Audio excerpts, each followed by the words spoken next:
you're really talking about just raising your standards. I mean, I always tell people, if you want to know how to change your life, I give it to you in 3 words, boring as it sounds: raise your standards. And what does that mean? Corny as it sounds. Raise your standards. Oh, thank you for the breakthrough thought, Tony. I'm glad I wasted my time watching this little email with you. But think about it. Lasting change is different than a goal.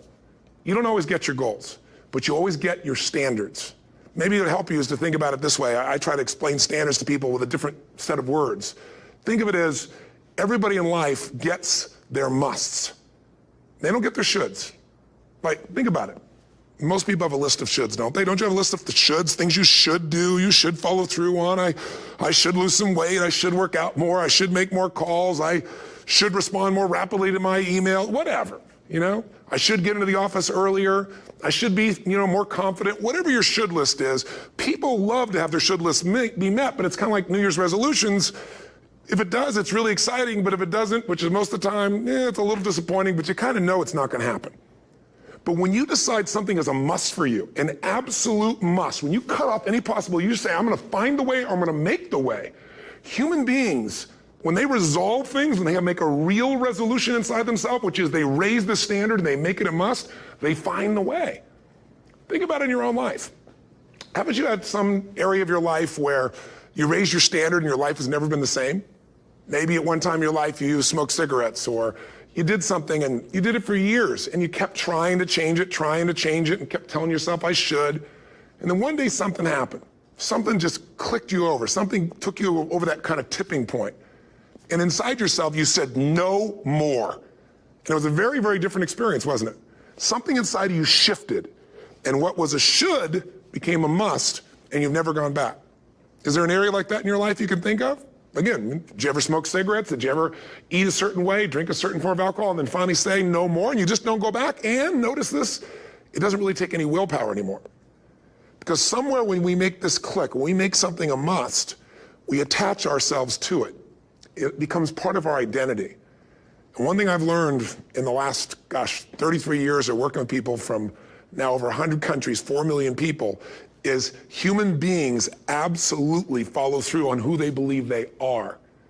If you said to me, well, I'm really gonna work hard to stop smoking, but I've been a smoker my whole life and I am a smoker, I know your days are numbered. You're gonna be back smoking cigarettes again, because we all act consistent with who we believe we are.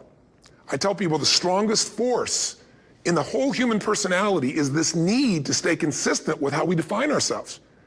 If you define yourself as somebody who is really conservative, you're not gonna be crazy and act nuts unless you're really drunk or something, and then you can say it's the alcohol, when it's really just you finally getting permission to be yourself. The alcohol is your excuse. If you're a really crazy person, you act crazy, outrageous, playful. You don't act conservative because that's not who you are. Very often people say, well, I can't do that, I'm not that kind of person. And I always say to people, really, when did you define yourself? I mean, really, how many years ago did you come up with what you could and couldn't do in your life? How many years ago? Most people, if they really look at how they're living their life today, it's based on a set of standards, a set of beliefs that they made choices about 10, 20, 30 or more years ago. I mean, very often we made decisions in our youth or very young about what to believe, about what we were capable of, about who we are as a person, and that becomes the glass ceiling, if you will, that controls us. There's a corny metaphor, but it's true. I remember one time I was with my family at the circus, and there was a person there, and they had this big, giant elephant. And you look at this elephant, and they take this little rope, put it around the elephant's neck, and they drive this stake into the ground. And I mean, you look at this, and you know that elephant could rip down the entire tent with almost no effort. And yet, the elephant doesn't struggle, doesn't try. Why? Because the elephant's conditioned. And they take that elephant and condition the elephant when it's a baby elephant. That's how they train him. When it's a little baby elephant and it doesn't have the power yet, they put a big rope around it and they drive this huge stake in the ground, and the elephant fights and fights and fights. And one day, finally, that elephant decides, I'm not capable of pulling this out. And once that becomes the definition of an identity of anyone, an elephant in this case, they don't even try anymore. It's just who I am, that's how it is, that's just the way it is in my life. I'd like to ask you to take a look at any place you've got a limitation and ask yourself, when did I decide to accept that limitation?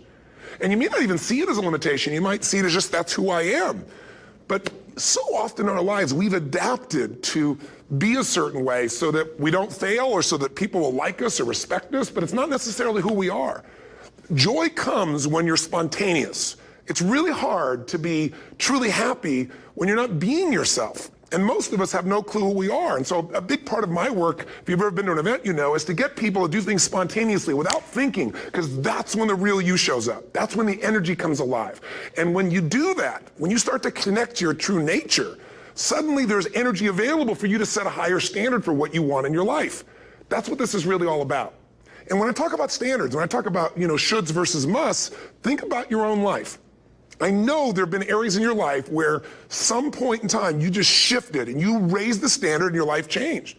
Because whatever people have their identity attached to, they live.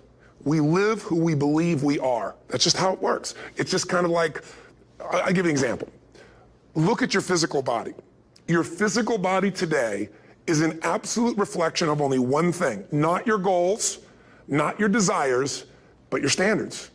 The identity you have for yourself. If your standard is you're an athlete, then there's a certain amount of strength, a muscle tone, and energy that's available in your body on a regular basis because that's who you are. And so you do whatever's necessary to maintain that identity.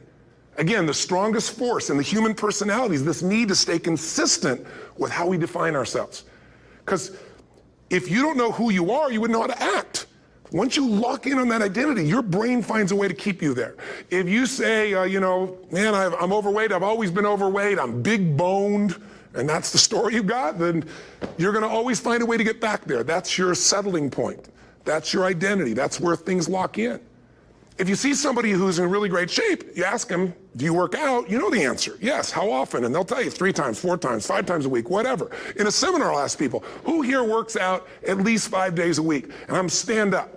And you look around that room, and you know that they work out 5 times a week because you can see their body. You don't just get a result without some kind of action, without some form of ritual. Ritual meaning actions you do consistently.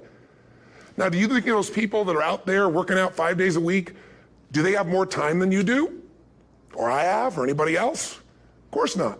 Is their life less busy? Of course not. It's just a must for them. They must work out that way, and they've made that turn and their life changed. So I'm not saying you have to work out 5 days a week. I'm just saying whatever you really want, wants don't get met consistently. Standards do. Whatever you identify, this is who I am. And so it's not so much about changing your identity as there's expanding it. You know, deciding that, you know, instead of your goals to lose 10 pounds, which is not compelling, what if your vision was to get back to my fighting weight? You know, this year, this month, this next 90 days, I'm gonna transform my body. I'm gonna take on a new challenge. I'm gonna find some technique or strategy, there's a million of them, that can reframe myself where I wanna feel younger, stronger, more vibrant than ever before. Here's my reasons, because I want the energy to really make my life work. Because it's tough out there, and I wanna be stronger than I've ever been before. I wanna go in front of the mirror, and if I'm naked, not, you know, wanna laugh. I wanna look there and take a good look and go, yeah, I'm proud of whatever I see there.